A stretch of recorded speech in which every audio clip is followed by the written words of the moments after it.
come to fight the battle. The warrior has come to defend the spirit. And there is no sin in that. As individuals.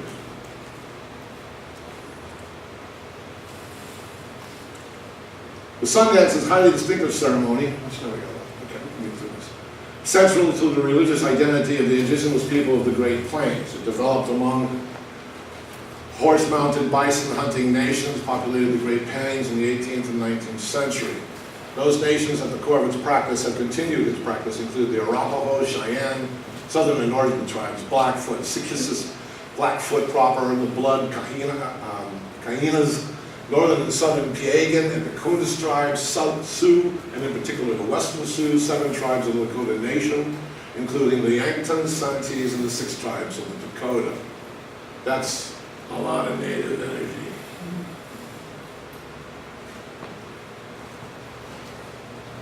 Notably, that some of these tribes all held certain traditions. They were at one time, some of them, enemies. They gathered together for a common enemy by the inundation supposedly presented by white colonization. Again, one of the things I say about that is you could be speaking Japanese. See, because the Japanese were here on this coastline before Columbus ever drew his first breath. We could be speaking Japanese. Instead, we're speaking English. Is history that ironic? Is the question.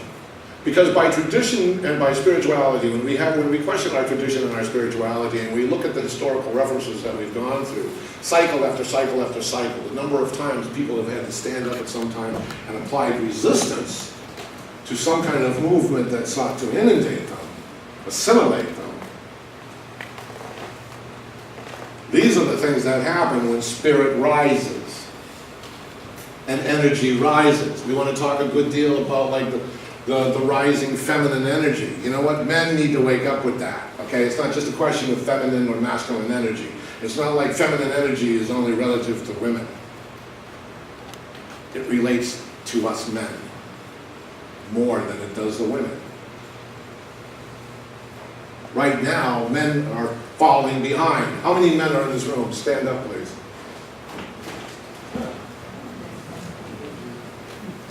I commend you.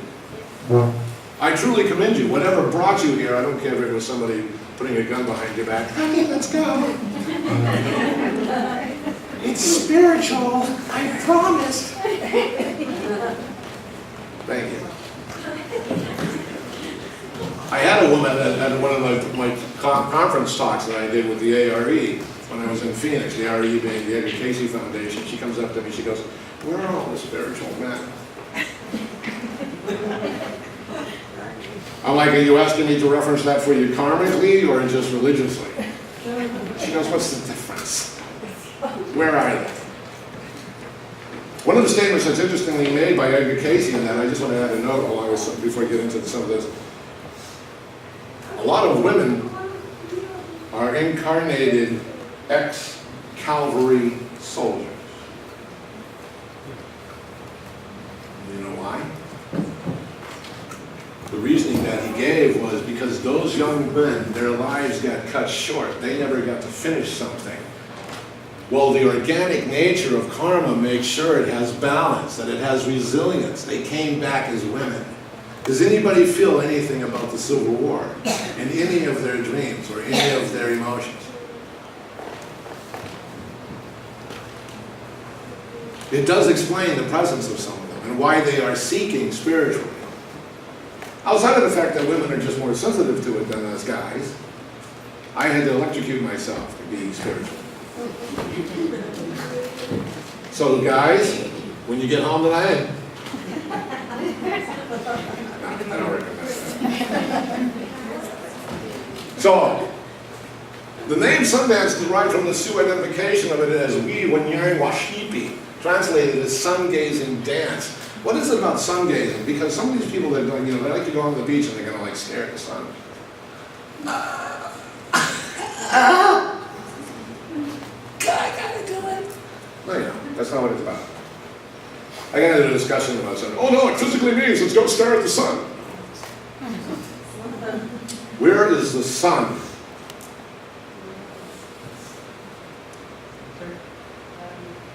Where does one pierce and a sun dance? Negative, positive nature of the sun. That's native. Understand the thinking. Understand the reasoning for it. To energize the body, to return the cycle of the ending of one era of ancients to enter this world, to handle it like the warriors they remained. This was a calling of the ancients to return to face the same battle they had before. And interestingly enough, in the Edgar Cayce writings, one of the things that he makes note about the American natives is that, one, the Iroquois are the only true blood of Atlantean descendants. And he followed that history back a little bit, that they came to the Americas. Funny, because the Iroquois were warriors. I mean, really angry warriors.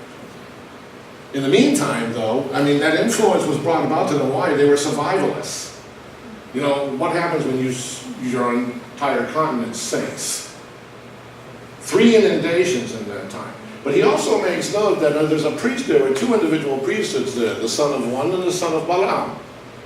Both of them had these differences of religious aspects. Both of them agitated each other. There were wars, people died.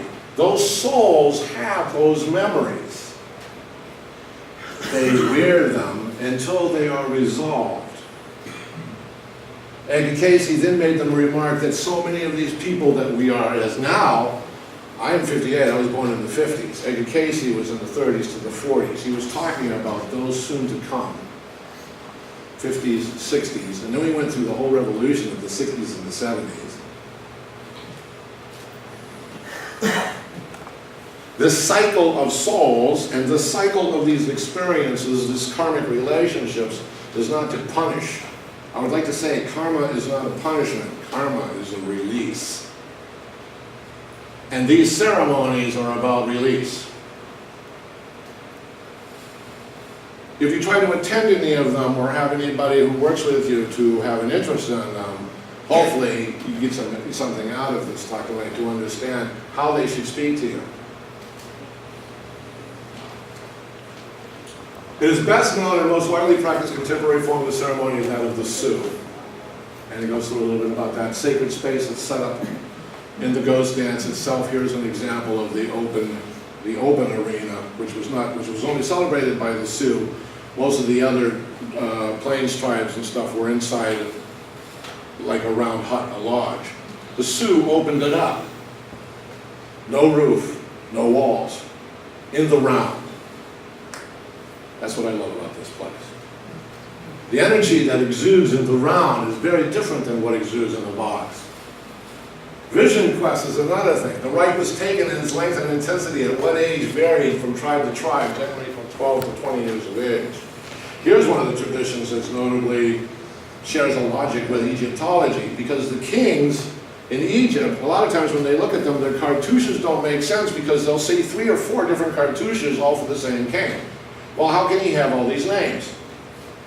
He has those names because traditionally by certain rites that he went through, and later on the Cleopatras, there's more than one Cleopatra. There was a host of them. Cleopatras are nothing more than a female pharaoh. So there wasn't just one Cleopatra in history. There was a bunch of them. This priesthood that also comes in with that goes to certain points where the name changes to an individual. We were born with a name. I was born with the name Craig. Anyway. I like my native name, Tetractys, better, which also means dragonfly. And I got that when I did Vision Quest after my liver cancer when I was in Phoenix in 2004, 2005. So I hadn't just been born. A name was given to me and born to me by a priest, a Yaqui priest, who was with me in those adventures. He named me that. That doesn't change my initial name, it's added to me, and it becomes part of the king's list. as it has shown up in certain histories. Well, here is something that's very similar. Because when you begin these traditions when you are young, the first name that you are given, not necessarily, he who runs with dogs, that type of thing. Native names are traditionally not necessarily relative to something that the person was experiencing at the time. That person belongs to a family. That family has a tradition of certain names, or certain energies within that family. That name will still have to follow a representation of those traditions because this person is part of that family. So native names are not random. I am called Crazy Horse when I do karaoke. It's a great little stage name that was given to me by my California dad right here, Carl. Thank you, Carl. So Carl gave me a name, Crazy Horse. I do some serious karaoke and so does he. Crazy Horse, I thought to myself. Tjulske Witko is the name. Tjulske Witko does not mean Crazy Horse. Tjulske Witko means man whose horse is strange. Well, some Yankee blonde-haired cavalry guy got a hold of that. Oh yeah, he's Crazy Horse. He's got a crazy horse. See what happened? That's how simple things get carried away. Tjulske Witko. Man whose horse is strange. But there's preparation for these things, and this is one of the things I'm talking about. Those will be traditionally different, so I didn't go into great listing of them. Most of them do involve some of the self-purification that you would do with the sage and stuff. Most of them require fasting. 4 to 5 days worth of fasting. So if you want to go on an ayahuasca adventure, I suggest you eat up on those hamburgers and fries before you go. Okay? Because traditionally, the true priesthood who should be working with you takes you down to the bone for that experience. If you're not ready for that, don't do it. I've done several sweat lodges. That's how I got rid of my cancer. Absolutely no chemo. Freaked my doctors out. You're going to die. Haven't seen it in any of my visions. You don't know who you're talking to. So I fired them. And I'm here today, still. I had aggressive diverticulitis and liver cancer at the same time, 2003 to 2007. You got 5 months to live. Recognize your power. Because when I looked my doctor in the eye and said, you have no idea who you're talking to, I meant every word of it with every fiber of my being. You should be able to do that. All of you. Don't let anybody tell you you can't. This is a world of cans, not can-nots. I open up my pantry, I see cans. I don't see can-nots. That type of thing. A couple of loaves of bread. But this is important in this sense, because when we come to the spirit guides of this, our understanding, I'll try to get through this real quickly. Understand something about spirit guides here. And I want to make this.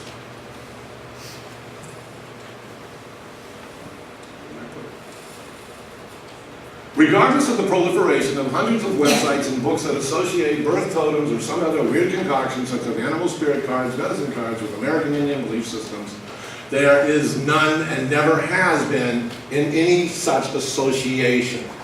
I need to make that clear. Because I go into some of these places and I see these Native American astrological cards. It's bunk. That's not native. That was designed by somebody who wanted your money. Now there's something to cards.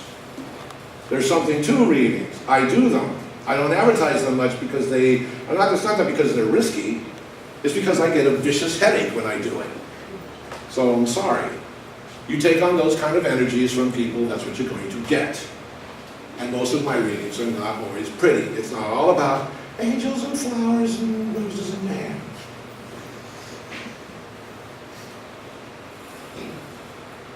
I really have to stress this a lot to understand this. Both of these practices, okay, have no basis in American Indian religious belief. Animal spirit guide does not and cannot be chosen by the individual.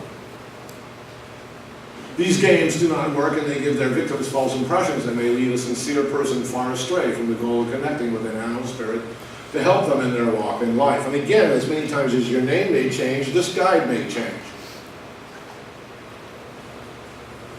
The games are cute and interesting, but the vendors are replacing spiritual beliefs with modern plastic disrespect of ancient ways in the process of making money. This is serious to me. It bothers me when somebody comes up to me, oh, well, you did such and such and such. What did you get out of it? Well, yeah, what did you get out of it? I talked to a woman one time, her and 3 of her friends went to some big conference up in San Francisco. They came back, they listened to one of my talks, that was great, you know. And she's telling me about this. They spent about $4 grand a piece. And she still didn't like the question I had. What did you get out of it? What did you come home with? If you're going to have ceremony and if you're going to have rite, you need to have a bag of stuff come home with you. Or you are left empty. And in some cases you want to be empty, but not in that sense.